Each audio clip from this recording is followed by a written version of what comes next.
사람들이 실전 매매에서 가장 두려워하는 게 뭔 줄 아세요? 바로 이 손실이거든요. 그래서 보통 사람들이 투자를 시작하지 않는 이유가 이 손실이 날까봐 망설이게 됩니다. 일반적으로는 경제활동을 하면 내 돈을 뺏어가는 경우는 없잖아요. 직장에서 일을 못한다고 내 돈을 가져가거나 월급을 깎는 경우는 없으니까요. 하지만 이 투자 시장은 굉장히 냉정합니다. 일을 못하면 돈을 뺏어가는 거죠. 자, 오늘은 저의 최근 손실 매매에 대한 이야기를 해볼 건데, 아마 보통은 다 돈을 벌었다라는 말을 많이 하지 돈을 잃었다는 이야기는 듣기 힘들 겁니다. 내가 돈을 잃은 걸 밝히는 게 좀 창피하거나 아니면 이미지적으로 좀 부정적일 거라고 그런 식으로 생각하기 때문이죠. 하지만 트레이더라면 이 생각을 가지고 있는 것 자체가 자격이 없는 거죠. 아무리 매매를 잘해도 레전드라고 불리는 사람도 수익만 내는 사람은 절대 없습니다. 이 수익이라는 것과 손실이라는 것을 계속 반복하는 거죠. 반복하다가 결국에는 돈을 버는 우상향을 그려내는 게 이 트레이더가 추구해야 될 목표입니다. 그래서 이 손실은 트레이더에게 매우 당연한 상황이고 이것을 회피하려고 하면 안 되죠. 회피할 게 아니라 문제점을 찾고 고쳐서 다음에는 잃지 않도록 노력을 해야 될 겁니다. 자, 그래서 제가 최근 거래에 대해서 좀 보여드릴 건데 12월부터 이렇게 거래를 볼 수 있거든요. 제 메인 계정에서 거래하는 것을 보실 수 있는데 그래도 좀 수익을 내면서 이렇게 며칠을 보내고 있었는데 최근에 이제 오늘이거든요. 네, 오늘 17,000달러를 손절했습니다. 솔직히 이런 상황 생기면 너무 열받죠. 이 세력들 진짜 악랄하구나. 진짜 지독하구나. 어떻게 한 번을 조정을 안 주고 이렇게 아무것도 못하게 만들면서 시간도 굉장히 많이 소모하면서 이렇게 상승을 만드나 이런 생각이 들죠. 돈을 벌 때는 약간 당연함? 이런 느낌으로 잠깐의 즐거움이나 이런 만족감을 주는데 이 돈을 잃게 되면 정말 부정적인 생각들이 이 머릿속을 지배하게 됩니다. 다르게 말하면 굉장한 스트레스를 겪는 거죠. 자, 어쨌든 그래서 제가 최근에 17,000달러를 손절했는데 이 손절을 한 내용에 대해서 지금 차트를 보시면 제가 파란색 화살표로는 이 매도 포지션을 들어간 것에 대해서 표시를 해놨고 그리고 빨간색 화살표는 매수 포지션을 이야기하는 겁니다. 제가 처음으로 포지션에 들어간 것은 이제 2025년 새해가 시작되었을 때입니다. 이 당시에 왜 제가 매도를 들어갔을까? 이렇게 보면은 정말 말도 안 된다고 생각을 할 겁니다. 어떻게 이런 저점에서 매도 포지션을 들어가냐? 아마 이렇게 생각을 하실 텐데 왜 그렇게 생각이 되냐? 이미 시간이 다 지나고 나서 보니까 저점이었던 거죠. 그래서 조금 더 편향적이지 않게 보기 위해서 이 리플레이 기능을 켜보고 다시 시장을 보니까 이런 자리면 이게 바로 이렇게 상승할 거라고 예측하기가 쉽지 않습니다. 그래서 저는 이런 상황에서 이렇게 천천히 내려가고 이제 여기서 좀 박스권을 만들면서 횡보를 할 거라고 생각을 했죠. 지금 15분 봉으로 보고 있는데 이 4시간 봉으로 이렇게 차트를 본다면 이제 한 번 바닥을 만들었고 바닥을 더 확인을 해야 이게 반등할 수 있을 거라고 생각을 했어요. 그러면서 이런 자리까지 온다면 이제 박스권 상단까지 도달하겠구나. 그리고 이 안에서 또 며칠 동안 시간을 보내야 이렇게 최종적으로 상승을 할 수 있지 않을까. 그렇게 큰 시나리오도 갖고 있었죠. 자, 그래서 처음 들어간 포지션 이후로 이 움직임을 한번 보면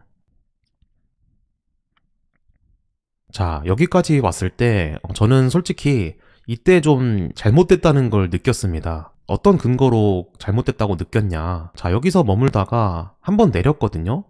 근데 이게 다시 급등을 하면서 제가 들어간 자리까지 바로 온 거죠. 근데 이렇게 반등한 곳에 이 위치를 보면 여기 매물대를 만든 곳이 있죠. 이 매물대를 만든 곳을 터치하고 바로 반등을 했다는 것은 여기에 대해서 매수 힘이 상당히 존재하고 있구나 이렇게 느낄 수 있는 겁니다. 그리고 그 힘으로 이 직전 고점까지 갔다는 것은 상당히 좀 매수 힘이 잘 들어오고 있구나.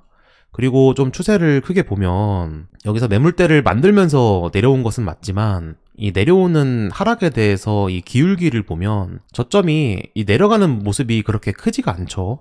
그리고 오히려 아까 확인했던 이런 구간은 저점을 올린 상태로 이 직전 고점까지 도전을 했기 때문에 그만큼 매수 힘이 또 있다라고 생각을 할 수 있습니다. 자, 그래서 계속 보시면 어떤 하락을 만들지 않고 계속 상승을 하고 있습니다. 이런 추세선을 설정해 볼 수도 있는데, 추세선을 설정하고 이런 추세를 크게 깨지 않고 계속 따르고 있는 모습이 나오죠.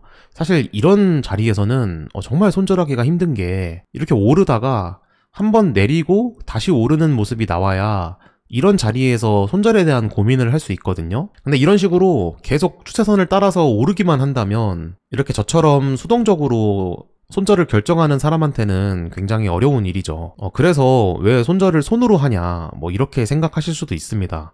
이런 데서 스탑로스를 미리 걸어놨다면 여기서 알아서 손절이 되고 리스크 관리를 할 수 있었을 텐데 왜 그렇게 하지 않느냐, 이렇게 생각할 수 있지만, 반대로 이런 자리에서 손절을 걸어놨다가 스탑로스를 체결하고 다시 내려오는 경우도 있잖아요.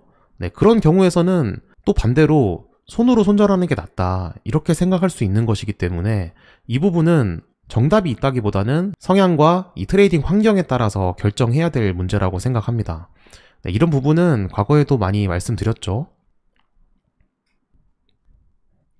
자, 그래서 또 지나고 보니까 제가 손절을 했어야 되는 타이밍은 이때가 또 마지막이었죠. 이렇게 돌파했던 저항선을 지지받고 다시 상승하는 그림이 나오는 구간이었기 때문에, 네, 결과적으로 보면 이런 구간에서는 손절을 또 했어야 된다. 제가 여기서 손절을 계속 못한 것은 그렇게 레버리지를 많이 쓴 포지션이 아니었기 때문에 이 포지션을 탈출시킬 수 있을 거라고 생각을 했었습니다. 그래서 계속 가져가면서 어디서 하락 신호가 나오나 그걸 기다렸던 거죠.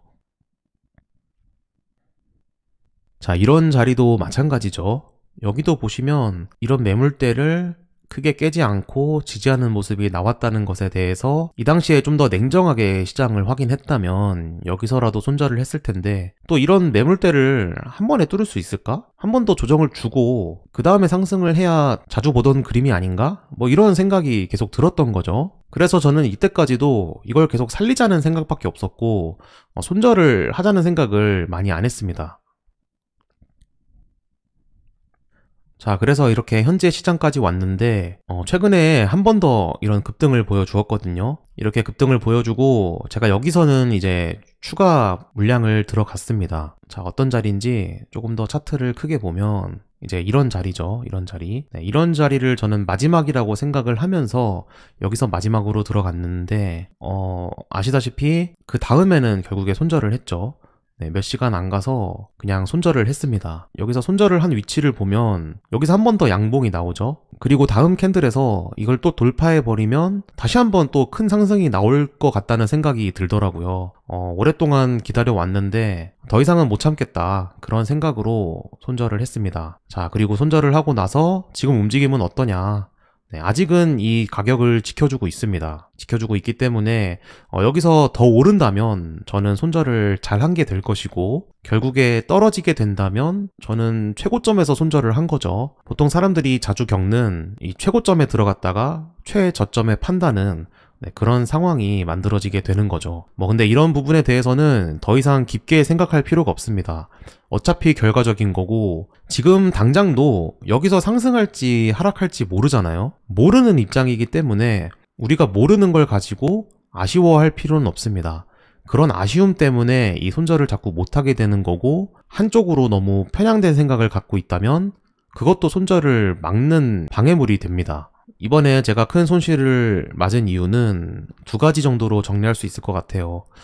첫 번째로는 결과적으로 박스권이라고 봐도 박스권 하단이기 때문에 여기서는 좀 매도 포지션에 대해서 들어가더라도 늘 하던 대로 전략을 좀 짧게 가져갔어야 되는데, 워낙 제가 생각했던 것보다 이렇게 빠르게 또 반등이 나오고 그 기회를 다시는 안 줬죠. 다시는 안 주다 보니까 네, 이런 상황에서는 좀 당할 수밖에 없었고, 그리고 두 번째는 손절할 생각을 너무 배제하고 계속 탈출할 생각만 하면서 그냥 기다려왔거든요. 이 포지션을 며칠 동안 그냥 방치해 왔습니다. 이런 자리에서는 내려가겠지라는 생각으로 기다리면서 조금 더 물량을 싣고 이런 구간에서 나올 수 있다면 좋겠다, 그런 생각을 갖고 있었는데, 어떤 하락 신호를 안 주다 보니까 계속 버티기만 했고, 이렇게 강한 상승이 나오면서 이제 이 구간에서는 못 버티겠다, 그런 생각에 손절을 한 거죠. 앞으로의 시장은 어떻게 될까? 사실 이것도 굉장히 열받는 부분인데, 제가 손절을 하자마자 매도 신호로 볼 수 있을 만한 캔들이 하나 등장했습니다. 여기서 그런 캔들이 보이죠. 그래서 지금 제가 다시 매도를 들어갈까 이런 생각을 하고 있긴 한데 그래도 손절을 방금 해놓고 이런 자리에서 다시 같은 방향으로 들어가거나 또는 최근에 이렇게 많이 올랐는데 여기서 추격한다고 롱을 들어가는 것도 다음 매매가 또 꼬이게 될 수 있기 때문에 저는 오늘은 좀 최대한 쉬고 내일부터 진입을 해볼 생각으로 이 시장을 지켜보려고 합니다. 이번 거래처럼 잘못됐다는 걸 느꼈음에도 아무것도 하지 않으면 이렇게 더 큰 손실로 이어지니까 매매에 대해서 나의 잘못, 나의 손실 이런 것들을 냉정하게 인정하는 게 더 큰 손실을 막을 수 있는 힘이라는 것을 기억하셔야 합니다. 실전 매매에 대해서 관심이 있다면 이 손실에 대한 내용도 관심을 깊게 가져보고 공부를 해보셨으면 좋겠습니다.